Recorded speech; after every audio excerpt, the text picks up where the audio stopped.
This is chapter 22 of The Car. They drove the highway back south down into Wyoming, and at the small town of Buffalo they exited onto a smaller highway and stopped in town for the night at another motel. We can always camp, Waylon said. Right now we're fat and it's going to rain. Terry stood next to the car in the motel parking lot. It was late afternoon and there wasn't a cloud in the sky. I don't see any rain. Old war wounds, Waylon said. Aches and pains. The pressure is changing, which makes me ache. Which means a front is coming in. Which means it's going to rain. Besides, it always rains in the mountains. Ah, Terry nodded. I should have known. Known what? Wayne had parked Baby under an overhanging roof. About the rain coming. Not soon, Wayne said. For hours, at least. You too? Terry smiled. You've got old war wounds? Wayne grimaced. Hell, I am old wounds. I feel, Waylon said, throwing his pack into the motel room. I feel the need for food. Cafe, Wayne said. Down the street to the left, I saw it coming in. Terry felt it as soon as they entered the cafe, a quickness in the air, a sudden tension. It was a narrow diner type of building, a counter with stools and three booths. A man with a greasy t-shirt worked in the back of the counter, cooking and waiting tables. He nodded at the three of them when they came in, but said nothing. Waylon slid into a booth, and Terry moved in next to him. Wayne sat opposite them with his back to the rest of the diner. There were 4 men in each of the other 2 booths, all cowboys, all relatively young, all in the same group, and apparently all drunk, or near it. They had been talking, but as Terry and the 2 men came in the diner, they stopped and watched the 3 of them sit down. Woo-wee, one of them said. They let anything into this diner? The speaker was wearing a large black cowboy hat. They were all wearing large black cowboy hats, and he stood to see better, talking to the man in back of the counter. Don't you control it better than this? Letting this kind of thing in here? Sit down, Carly. You're just being a no account. The hell I am. Look at him. That one is a biker. I don't eat with bikers. And the other one is probably a flatlander. God knows what the pup is. Wayne was sitting still, both arms lying loosely on the table, holding a menu he'd taken from behind the napkin holder. He couldn't see the man talking, but didn't seem to care what he was saying. Waylon had looked up once, but had gone back to reading his menu as well. To Terry, both men seemed calm and unconcerned. Terry was mad. They were insulting and rude, and loud and stupid. Why don't we go someplace else? He asked. We don't have to eat here. Don't sweat it, Wayne said. They're just kids, blowing. It don't mean nothing. Waylon nodded. I'll talk. And for a moment it seemed Waylon was right. The cowboy's friends toned him down, and things started to settle. The owner came from behind the counter with an order tablet. I'm sorry about that. Waylon shrugged. It's just kids. They're bull riders. They were here for the rodeo yesterday. They've got 2 days to wait until the next one in Casper, so they've been partying. It happens. Waylon held up the menu. You ready to take orders? The owner nodded, and they ordered hamburgers and fries and malts. We're in fact nearly through ordering when the man who had been bad-mouthing them came up in back of the owner. You don't need to take their orders, he said. They're just leaving, weren't you, boys? At this, Wayne looked up. I don't like that word. What word? Boy. Well, hell, boy. You don't like it, maybe you ought to do something about it. He pushed the owner sideways out of the way. When you feel froggy, leap. Wayne shook his head and smiled at Waylon. I wonder who writes for these guys. When you feel froggy? Terry couldn't believe how relaxed the 2 men were. The cowboy was tense, drunk, mean. But Waylon and Wayne were just sitting loose. Maybe I have to start the dance, the cowboy said. Maybe I need to do a little jumping. It would be a mistake, Waylon said, looking up finally. I'm worried, the cowboy said. Couple of old farts like you might tear me to pieces. I believe that was it, Waylon said. Wayne nodded. I was even going to let the boy go by, 'cause he's drunk, but that old fart hurt me. So do something about it, the cowboy said, stepping back and raising his fist. Wayne's left arm flicked. That's all Terry could see of it, a blur. The arm whipped away from the table and came back, and Wayne was looking up at the owner. Could we get onion rings? For a long second, the cowboy stood. Then his hands went to his groin, and he grunted, deeply, a soul grunt, and he settled slowly to his knees, as his face came down, level with the table.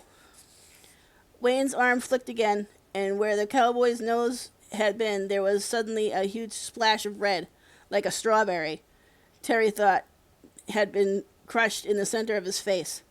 The cowboy's eyes crossed. He seemed to be trying to see where his nose had been, and he settled back on his rear end and then back against the counter, his eyes still crossed. Waylon shook his head. You could have killed him. I know, I'm out of practice. I haven't been like this since the last time I saw you. You do bring out the worst in me. The owner stepped over the cowboy, completely ignored him, and went to cook their orders. What did you do to him? Terry asked. Wayne shrugged. Nothing much, just a tap. His eyes are still crossed. Like I said, I hit him a little hard. I'm out of practice. He might be all right in an hour or so. Might? Wayne shrugged. You never know. Some are tougher than others. All this time, the other cowboys had been relatively quiet, watching, but now two of them stood up and came over. You didn't have to hit Carly that way. He was just funnin'. The hell he was. He was being insulting and teaching the kid here bad language, like how to say boy. Still, and all, you hurt him bad. Not as bad as he deserves. He'll come at you later, when he gets back on his feet. Carly is one to come back at you that way. He don't like to quit. Waylon cut in. He comes back, he'll get hurt, worse. We might have to help him next time. There were some nods, and Terry thought that they all looked tough. Wide shoulders, narrow hips, strong arms. Well, like the man said, Wayne nodded at the cowboy sitting on the floor, when you feel froggy. For a second, Terry thought the young man might do it, jump on Wayne, but he hesitated and then nodded at the others. Come on, help me get Carly out of here. And they all picked Carly up and headed for the door, where they stopped, and the man who had last spoken turned. This ain't over. Yes, Waylon said. It is, please. Nope. We'll have to finish her. Carly will figure on it when he comes around. And they left without speaking more. The cook came with their food, set it down without speaking, and they ate in silence. Later, when they went to the motel, still without speaking, and they were unlocking the door when Wayne asked softly, How many were there?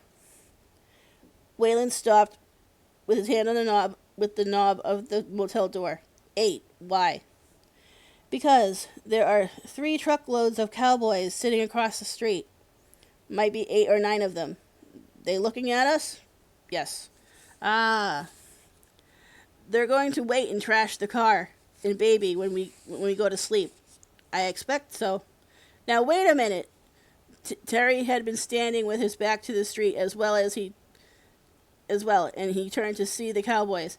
This isn't fair. We'll have to go to the cops. Think, Waylon said, about what you said. Oh, yeah. If they called the cops, there would be questions. They would find out about Terry. We can't call them. This is the wrong terrain, Wayne cut in. They've got us cornered here. Agreed. Waylon nodded. I can't have them screwing baby up, nor the car, Waylon said. Right. So I guess we don't spend the night, Waylon said, in a dry room. Right. We run, Waylon offered. No.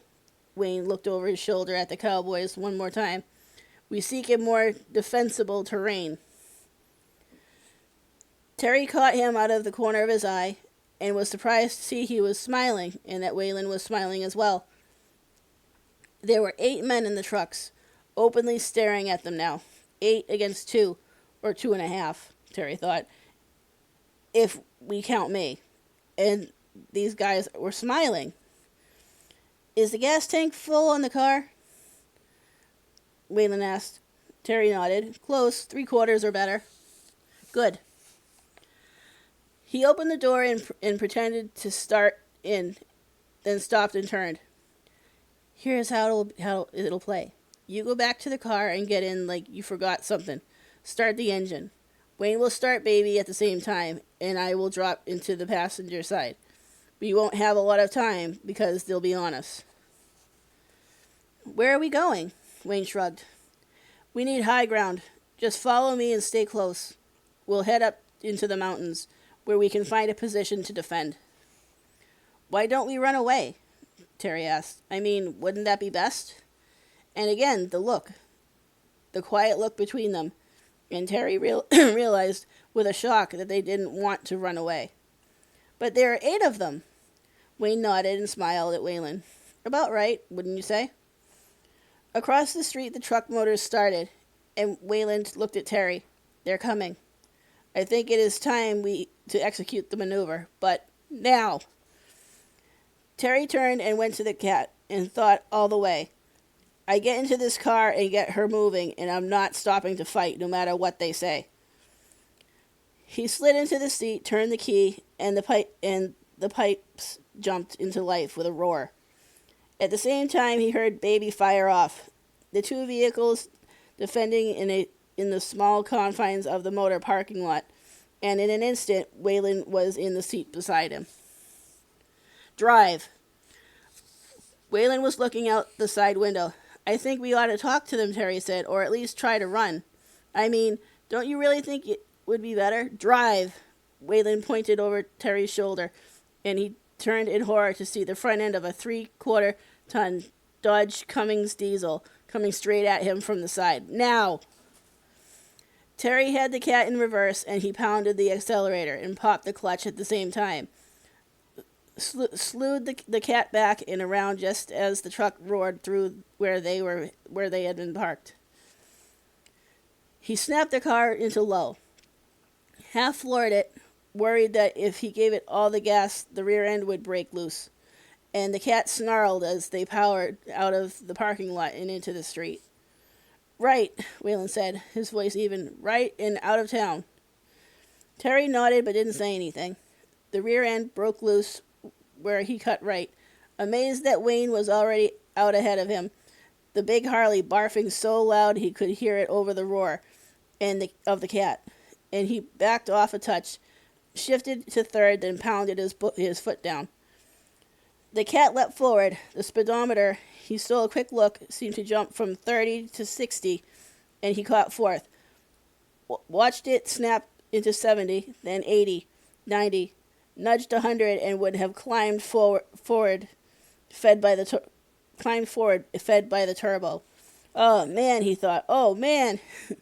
He couldn't help smiling because, in his mind, he sounded just like Wayne. The cat would come alive. A little more, Waylon said quietly. Wayne is leaving us.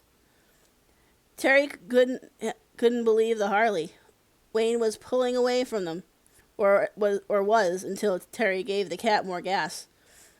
The car leapt again, 110, then 115. Good. Waylon said, looking back over his shoulder. We're staying ahead of them. Terry stole a quick glance in the rearview mirror and could see the pickups. They had turned out onto the street and were heading out of town, but were clearly dropping back as the cat picked up speed. A little more, Waylon said, again softly. Wayne is pouring the coal into baby. The Harley was pulling away once more, but slowly, and Terry pushed another quarter inch on the accelerator, started nosing up on Wayne. 118, Wayland said. Hold it there. Terry took his eyes off the road for a tenth of a second, saw the speedometer nearly pegged, then looked back to the highway. Out of town it went straight for a short time, then started climbing in gradual curves up into the Bighorns, and it seemed to be coming at them with an almost vicious speed. The dotted lines blurred into a streak. They'll never catch us now, Terry said. Once we get into the curves, we'll leave them like we hit warp speed. No, Wayland said. We won't. The bike won't. Terry took a curve to the right, powered out of it, centered the car. What do you mean? We can't catch baby the way it is now.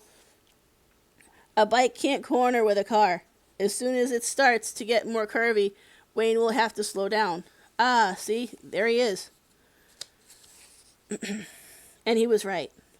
Terry saw Wayne start into a curve, the bike leaning more and more until it could lean no more without dragging, and he had to slow.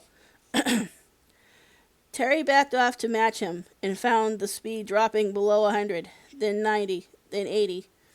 In the mirror, he saw the trucks gaining. They were closer now, so that he could make out the figures sitting in the seats, lightened by the evening sun showing over the mountains.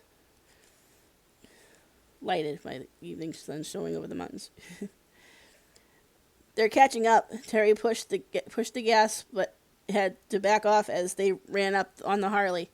Yes, we'll have to stop soon. Stop. Wayland nodded. As soon as Wayne can find a place that he likes. I would think up on the rise to the right, where the small track turns off the highway. Oh, good. He's seen it too.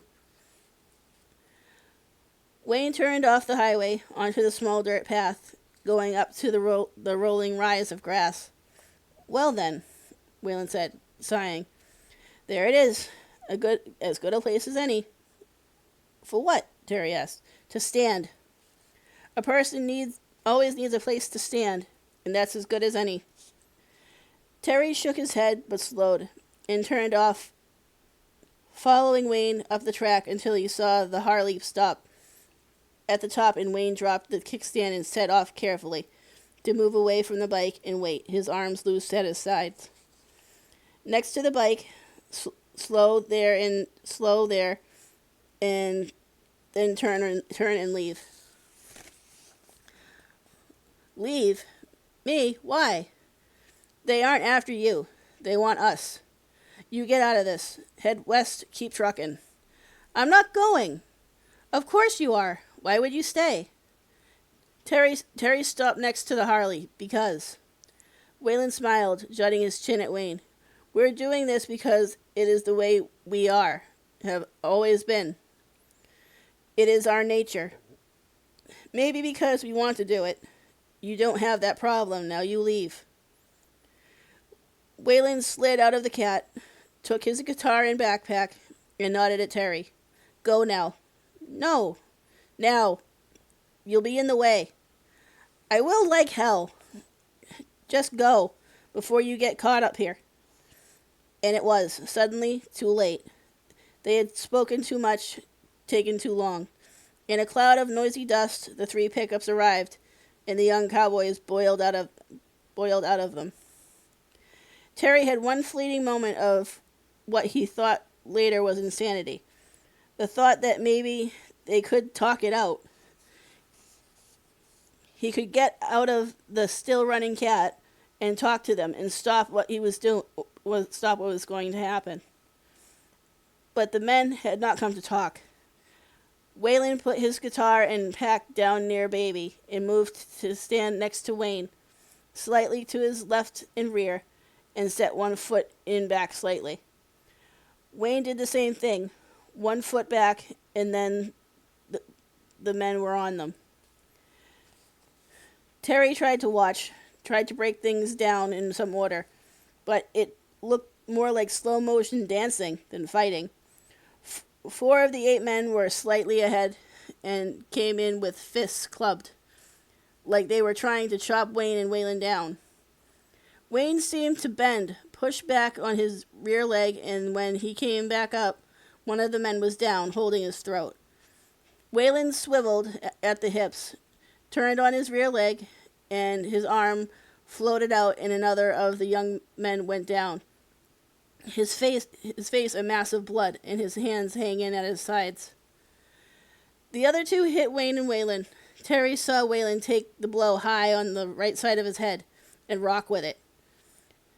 Then come up with both hands in front, somehow swinging back and forth slowly, and there was a meat chunk sound, and the man went down on top of the fist. Wayne was hit hard, low, in the groin, and even over the sound of the cat's engine, Terry heard him grunt. He started down on one knee, but as his leg bent, his arm came up, and the man who had hit him seemed to lift a foot in the air, hang there, and then drop unconscious. All this in seconds, too, not more. Terry raised in the seat and had opened the door. He thought to help, to stop it, and there were 4 men on the ground, and Wayne and Wayland were still standing. But they had been hurt, and the blows slowed them, and the next 4, all in a pack, were on them, almost all at once, hitting and kicking them down. Terry was out of the cat now, gathered himself, and in one long jump piled in. He hit one man, used his knee to half kick, half push another off Wayne, and then something hit him in the stomach, either a fist or a boot. He couldn't tell in the pile, so hard his whole life seemed to stop dead. Umph! He turned, holding his stomach, sucking for air in a world suddenly gone airless. But his actions had given Wayne time to chop up twice with his hands, clubbed, and another man was down. And then Wayland used a backhand blow to take down the 6th and the 7th, and the 8th men were suddenly standing alone, facing the now erect, though weaving, Wayland and Wayne. Terry caught some air, held it, then a little more. Time stopped, held the 4 men. Wayne looked at Wayland, who was standing holding his left arm in place with his right, and he smiled. Terry shook his head, smiled crazy. Not bad for a couple of old farts, Wayland said. Only 2 to go. Not us, one of the cowboys said. We're whooped. I think you might have killed Carly this time. God knows he had it coming. Wayland looked down and shrugged. He ain't dead. He was going to say more, but a new sound came kneeing, flat and faint in the dusk. Sirens. Somebody driving by had called them, probably on a CB radio, the state police. Now you go, Wayland said. You come with me. No, they'll need someone to talk to. Tell our side. If we run, they'll come after us, and then you'll be part of it. You cut out now, or they'll have you, and that will be gone. Go now. And Terry could see he was right. If he stayed, it would help nothing. This is it, he thought. This is all of it. He jumped in the cat without using the door, looked once more at Wayland and Wayne, standing in the pile of moaning and groaning cowboys, and snapped the clutch, throwing sand and dirt in a circle as he wheeled around and back out to the highway to hang a right and catch second, then third and fourth, and away, letting the cat take him up the road into the Bighorns. A mile, then another, and another, not looking back, remembering them standing on the hill next to Baby, and the downed men, and the trucks, and another mile, and 3 more. West alone, he thought. I'll find the uncle, see how that goes. I'll head west alone. I've got plenty of time,